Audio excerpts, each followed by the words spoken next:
नमस्कार दोस्तों, स्वागत है आप सभी का मेरी कहानियों में। मैं हूं शिखा और एक बार फिर से आपके लेकर आई हूं एक नई कहानी और उम्मीद करती हूं कि ये कहानी भी बाकी कहानियों की तरह आपको बेहद पसंद आएगी और आप पहले की तरह अपना प्यार और सपोर्ट मेरी वीडियोस पर बनाए रखेंगे। तो चलिए अपनी आज की कहानी शुरू करते हैं। पलंग के सामने वाली खिड़की से बारिश में भीगी ठंडी हवाओं ने दिशा को पैर चादर में करने को मजबूर कर दिया। वह पत्रिका में एक कहानी पढ़ रही थी। इस सुहावने मौसम में बिस्तर में दुबक कर कहानी का आनंद उठाना चाह रही थी, पर खिड़की से आती ठंडी हवा के कारण चादर से मुंह ढककर लेट गई। मन ही मन कहानी के रस में डूबने उतराने लगी। तभी कमरे में किसी की आहट ने उसका ध्यान भंग कर दिया। चूड़ियों की खनक से वह समझ गई कि ये अपरा दीदी हैं। वह मन ही मन मुस्कुराई कि वे मुझे गोलू समझेंगी, उसी के बिस्तर पर जो लेटी हूँ। मगर अपरा अपने कमरे की साफ सफाई में व्यस्त हो गई। यह एक बड़ा हॉल था जिसके एक हिस्से में अपरा ने अपना बेड व दूसरे सिरे पर गोलू का बेड लगा रखा है।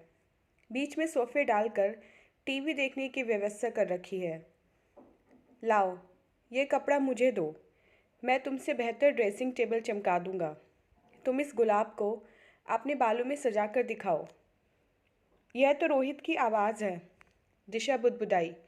एक क्षण तो उसे लगा कि दोनों मियाँ बीवी के वार्तालाप के बीच कूद पड़े, मगर दूसरे ही क्षण जैसा चल रहा है वैसा चलने दो, सो चुपचाप पड़ी रही। उनका वार्तालाप उसके कान में गूंजने लगा। अरे आप रहने दो, मैं कर लूँगी। फिक्र ना करो, मुझे अपने काम की कीमत वसूलनी भी आती है। आप जाइए ना यहाँ से, कहीं दिन में ही ना शुरू हो जाइएगा। अरे मान भी जाओ, ये रोमांटिक बारिश देख रही हो। दिशा के कान बंद हो चुके थे और आंसू आंखों से निकलकर कनपटियों को जलाने लगे थे। ये रोहित कब से इतने रोमांटिक हो गए। चूड़ियों की खनन खनन और एक उन्मत्त प्रेमी की सांसें मानो उसके चारों ओर भवन से मंडराने लगी थीं। अब उसके अंदर हिलने डुलने की भी शक्ति शेष न रही थी। कमरे में आया तूफान भले ही थम गया हो, मगर दिशा की गृहस्थी की जड़ों को बुरी तरह हिला गया। किसी तरह अपने आप को संभाला और दरवाजे की ओर बढ़ गई। जाते जाते एक नज़र उस बेड पर डालना न भूली जिस पर अपरा और रोहित कंबल के अंदर एक दूसरे को बाहों में भरे थे। अपने कमरे में आकर दिशा ने एक नज़र चारों तरफ दौड़ाई। क्या अंतर है इस बेडरूम और अपरा दीदी के बेडरूम में।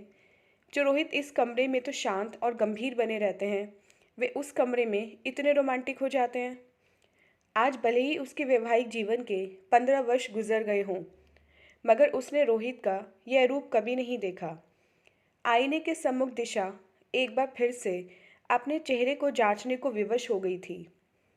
रोहित और दिशा के विवाह के 10 वर्ष बीत जाने पर भी जब उनको संतान की प्राप्ति नहीं हुई, तो अपनी शारीरिक कमी को स्वीकारते हुए दिशा ने खुद ही रोहित को पुनर्विवाह के लिए राजी कर लिया और अपने ताऊजी की बेटी, जो 35 वर्ष की दहलीज पर भी कुंवारी थी, के साथ करवा दिया।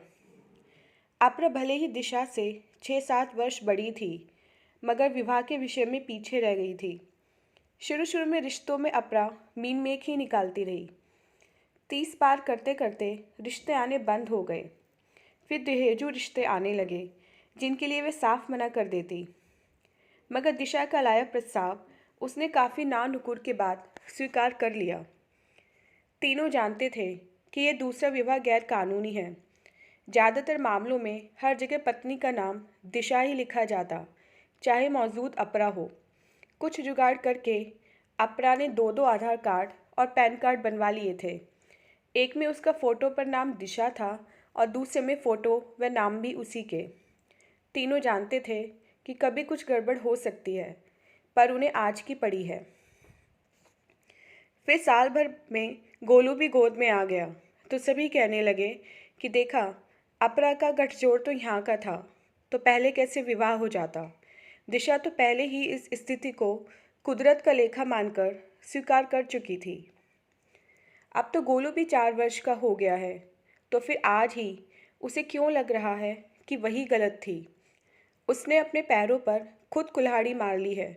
उसने कभी अपने और अपरा दीदी के बीच रोहित के समय को लेकर ना कोई विवाद किया, ना ही शारीरिक संबंधों को कोई तवज्जो दी। लेकिन आज रोहित का उन्मुक्त व्यवहार उसे कचोट गया। आज लग रहा है वह ठगी गई है अपनों के ही हाथों। वह कभी रोहित से पूछती कि कैसी लग रही हूँ तो सुनने को मिलता ठीक। खाना कैसा बना है? ठीक। यह सामान कैसा लगा? ठीक है। इन छोटे छोटे वाक्यों से रोहित की बात समाप्त हो जाती। न कभी कोई उपहार, न कोई सरप्राइज और ना ही कोई हंसी मजाक।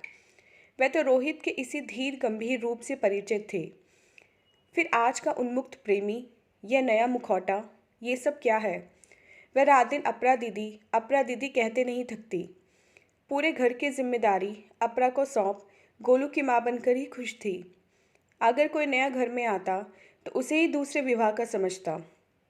एक तो कम उम्र, दूसरे कार्यों को जिस निपुणता से अपरा संभालती, उसका मुकाबला तो वह कर ही नहीं सकती थी। लोग कहते दोनों बहनें कितने प्रेम से रहती हैं। रहती भी कैसे नहीं।